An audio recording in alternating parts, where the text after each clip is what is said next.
La jeune fille, pour satisfaire le dernier souhait de son petit ami décédé, grimpe sur une tour haute de 700 mètres, et répand ses cendres dans les airs. Cependant, au moment où elle s'apprête à redescendre, un accident se produit, quand la femme descend lentement par l'échelle. À cause du manque d'entretien au fil des années, les pièces de l'échelle de la tour de signalisation se détachent par vieillissement, et avec la chute de la première vis, cela déclenche une réaction en chaîne.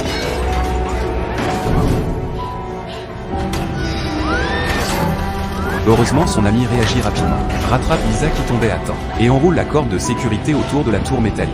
Puis son ami tire la corde de toutes ses forces. Lisa utilise aussi cette force pour grimper vers le haut. Lisa remonte lentement avec l'aide de son ami. Elle saisit fermement le tube d'acier au-dessus de l'échelle, et arrive finalement de nouveau au sommet de la tour de signalisation. Heureusement, Lisa n'est pas blessée. Cependant, quand les deux regardent en bas, elles sont immédiatement terrifiées. L'escalier par lequel elles sont montées s'est brisé. Maintenant, elles n'ont plus aucun moyen de descendre. Cette hauteur de plusieurs centaines de mètres fait frémir. Ce qui les désespère encore plus, c'est que tous leurs appareils électroniques n'ont aucun signal. Elles trouvent ensuite un pistolet de détresse et des jumelles dans la trousse d'urgence. Maintenant, elles doivent absolument entrer en contact avec l'extérieur. Rapidement, elles découvrent grâce aux jumelles qu'il y a de l'activité en bas de la tour. Puis toutes deux crient au secours de toutes leurs forces depuis le sommet. Cependant, l'homme au sol est en train de téléphoner. Il n'entend absolument pas leurs cris. Un petit chien découvre le téléphone et entend les appels au secours des deux femmes. Mais l'homme ne s'en aperçoit pas et emmène le chien. Voyant l'homme s'éloigner de plus en plus, Lisa enlève sa chaussure et la jette vers le bas. Cependant, l'homme n'a aucune réaction. Lisa jette de nouveau sa chaussure. La chaussure frappe l'échelle et fait du bruit. Cela attire effectivement l'attention de l'homme.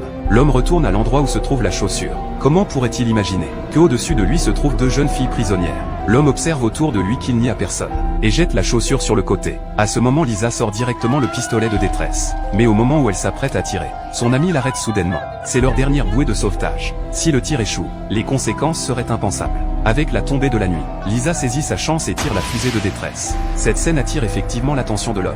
Aussitôt, elles allument leur lampe torchée. Les deux hommes au sol découvrent les deux femmes qui demandent de l'aide depuis la tour. Cependant, au moment où elles pensent être sauvées, les deux hommes repartent en voiture. À ce moment, les deux femmes sont très désespérées. Sans eau ni nourriture, arriveront-elles à quitter cet endroit avec succès?